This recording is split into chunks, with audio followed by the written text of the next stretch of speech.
Ocasionalmente no es posible medir la presión arterial en los brazos. Puede ser por una doble amputación, incapacidad para flexionar los brazos, quemaduras extensas, doble canalización u otra gran lista de condiciones.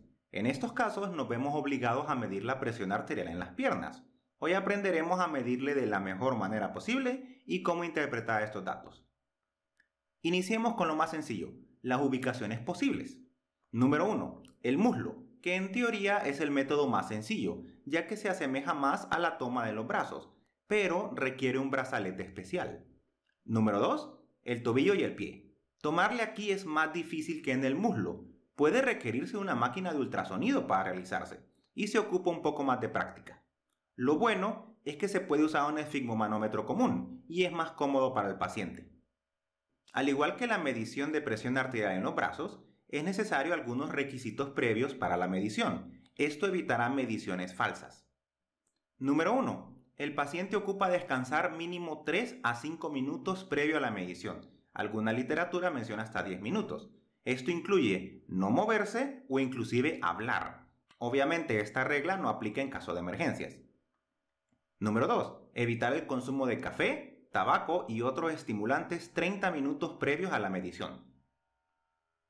Número 3. Pedir al paciente que vacíe la vejiga. Una vejiga llena aumenta la presión abdominal y aumentará la presión arterial. Número 4. Medir la presión arterial en un cuarto a temperatura templada. Esto es aproximadamente 22 grados Celsius o 72 Fahrenheit. Temperaturas más frías generan vasoconstricción, que hace la medición más difícil y puede aumentar la medición. Número 5. Evitar completamente solo subir el pantalón. Enrollarlo hará un efecto de torniquete y alterará la medición. Es mejor quitar el pantalón en estos casos. Esto sonará obvio, pero lo he visto en persona. No medir la presión arterial en áreas con quemaduras, con celulitis o fracturas. Esto solo le causará dolor al paciente y no dará una medición real. Ok, ahora podemos ir a la medición del muslo. Antes de empezar a tocar, ocupamos elegir el brazalete correcto para la medición. Para adultos existen 4 tamaños de brazaletes.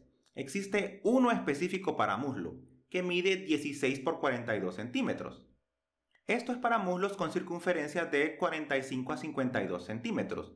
Idealmente, se debería medir el muslo primero antes de agarrar el brazalete. Un muslo más delgado ocupará un brazalete más pequeño. Un brazalete muy flojo o muy apretado dará mediciones falsas. Se estima que un 84% de las lecturas incorrectas de presión arterial es por usar el brazalete inadecuado, y este es un margen de error demasiado alto. Ahora que seleccionamos el brazalete, colocamos al paciente boca abajo, de preferencia que esté cómodo, sin almohadas, que se mantenga recto y brazos extendidos paralelos al tórax. Se ubica el muslo y vamos a la fosa poplitea. Y vamos a buscar la arteria poplitea, que usualmente está en el centro de la fosa. Se debe palpar con facilidad, ya que es una arteria grande. Una vez ubicada, se coloca el brazalete 2 a 3 centímetros o 1 pulgada encima de la región de la arteria palpada. Usar 2 traveses de dedo suele ser el método más práctico para estimar estos 2 a 3 centímetros. Usualmente los brazaletes tienen una flecha, que esa flecha apunte a la arteria poplitea. Se coloca el estetoscopio encima de la arteria y se empieza a inflar el brazalete. A medida que inflemos, deberíamos escuchar los ruidos de Korotkov, que son un sonido de golpe por la sangre que golpea los muros de la arteria al estar comprimida.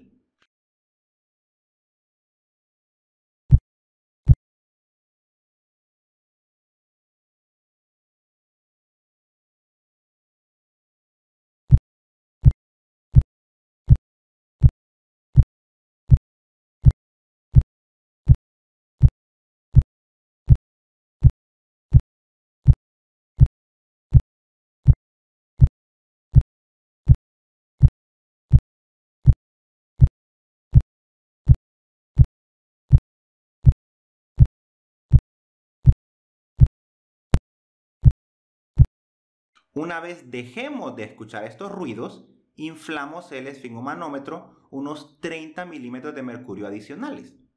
Ahora empezamos a desinflar muy lento. ¿Qué tan lento? El medidor debe bajar solo 2 a 3 milímetros de mercurio por segundo. Así que si llegaron a 150 milímetros de mercurio, solo llegar a 120 les tomará 10 segundos por poco. Eventualmente escucharán de nuevo los ruidos de Korotkov. El primer ruido que escuchen es la presión sistólica. Ahora seguimos desinflando lento. Usualmente a esta velocidad se pueden escuchar 5 sonidos de Korotkov, el último siendo más suave. Una vez escuchemos el quinto ruido, esta es la presión diastólica. A veces sucederá que los ruidos no desaparecen inclusive a llegar a 0 milímetros de mercurio con el medidor. En este caso, la presión diastólica es el cuarto sonido. Y listo, tomaron la presión del muslo. Felicidades, una estrellita para ustedes. Ahora esperen 1 a 5 minutos y repitan de nuevo. Luego esperen 1 a 5 minutos y repitan en la otra pierna 2 veces más. La presión real es la más común en comparación entre los dos miembros. Un detalle extremadamente importante es que la presión sistólica en las piernas suele ser de 10 a 40 milímetros de mercurio mayor a la de los brazos. No siempre, pero suele suceder. Por el cual no es un buen método para diagnosticar hipertensión arterial. Pero la presión diastólica no suele ser distinta a los brazos. Así que un aumento brusco de la presión diastólica o una presión sistólica absurdamente alta, como 200 milímetros de mercurio, básicamente nos orientan a hipertensión arterial. ¿Ok? Pero digamos que no tienen un brazalete grande para el muslo o no se puede medir por alguna razón en esa área. Entonces intentaremos en el tobillo y el pie. Esta ubicación no es para nada fácil. Al igual que el muslo, ocupamos un brazalete de tamaño adecuado.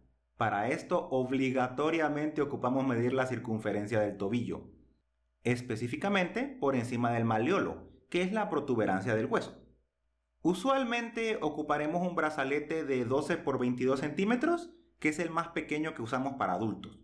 Ocasionalmente podremos usar en circunferencia de 27 a 34 centímetros un brazalete de 16 por 30, que es el estándar que casi todos los médicos y enfermeros tienen. Ahora colocamos al paciente boca arriba, en este caso, y utilizamos las mismas guías para relajarlo y posicionarlo. Ahora ocupamos ubicar la arteria que mediremos. Bueno, las arterias. En este caso tenemos dos opciones. La arteria dorsalpedia, que está por encima del malleolo interno. La segunda opción es la arteria tibial posterior, que está por debajo del malleolo externo. Estas arterias son pequeñas y ubicarlas puede ser algo difícil. Una vez ubicada una con buen pulso, se ubica el brazalete. Esta vez 2 a 3 centímetros por encima del malleolo. Ahora se coloca el estetoscopio encima de la arteria seleccionada. Debido al tamaño de las arterias y la forma del pie, puede ser útil usar un estetoscopio con un diafragma más pequeño. Usualmente los estetoscopios tienen dos caras, una siendo más pequeña, pero no se recomienda usar una cara sin diafragma, que se llama campana, ya que los ruidos de Korotkov casi no se escucharán. Repetimos casi el mismo procedimiento. Inflamos el brazalete, aumentamos 30 milímetros de mercurio por encima del último ruido de Korotkov y desinflamos igual de lento, 2 a 3 milímetros de mercurio por segundo. El primer ruido es la presión sistólica y el quinto es la diastólica. Si el quinto persiste a llegar a 0 milímetros de mercurio, usamos el cuarto ruido.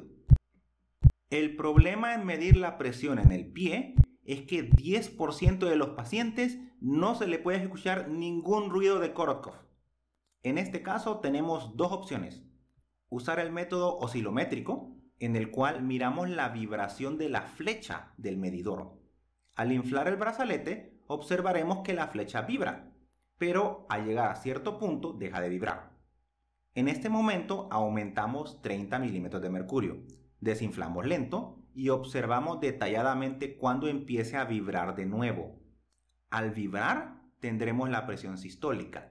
Al dejar de vibrar, tendremos la diastólica.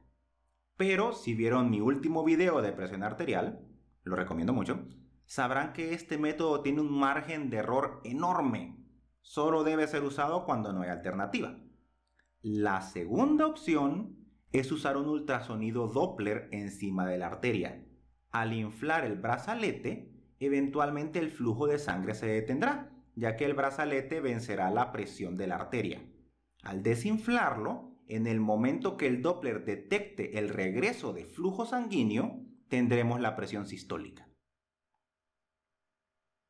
Al igual que el muslo, la presión en los pies suele ser más alta que en los brazos. Así que una medición por encima de 155/90 podría considerarse alta. Pero esta interpretación siempre debe ser dudosa. No existen guías internacionales aprobadas para diagnosticar hipertensión arterial solo con medición de las piernas, lamentablemente. Y otra variable importante es que los pacientes ancianos tienen una característica curiosa, ya que tienen vasos sanguíneos endurecidos por placas de calcio o colesterol, y esto dará mediciones mucho más altas. Bueno, otra estrellita para ustedes por un trabajo bien hecho. Ahora repitan de nuevo el mismo procedimiento en el pie y 2 veces en el otro para confirmar mediciones. Y esto sería básicamente los procedimientos, pero hace falta algo: cómo interpretar los resultados anormales. Este método permite hacer algunas suposiciones diagnósticas extremadamente curiosas. Entre una pierna y otra no debería haber una diferencia mayor a 10 milímetros de mercurio. Cuando es mayor que 10 milímetros de mercurio, suponemos algo raro.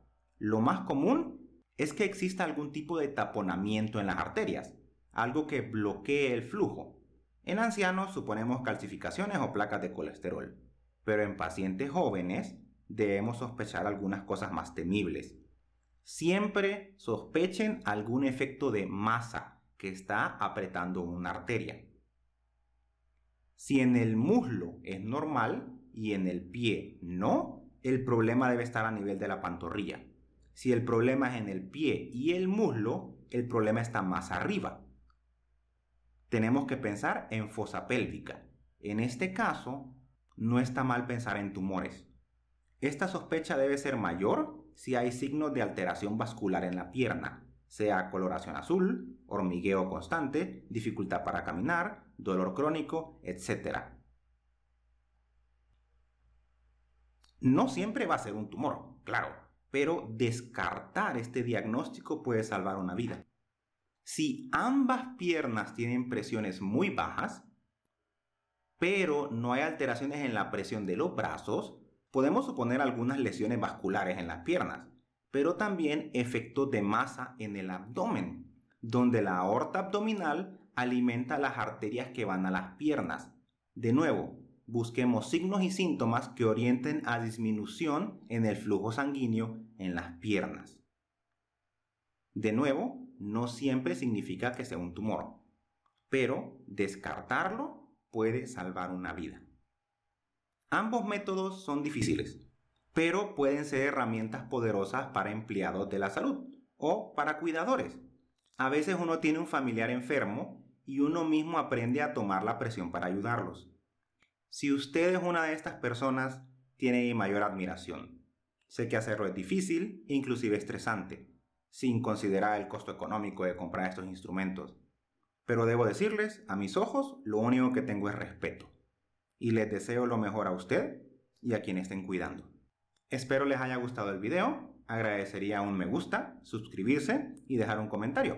Cada comentario ayuda a que siga haciendo más videos. Cuando puedan, revisen el video de cómo medir la presión arterial en los brazos, que está en el mismo canal, para una experiencia más completa. Y como siempre, hasta la próxima.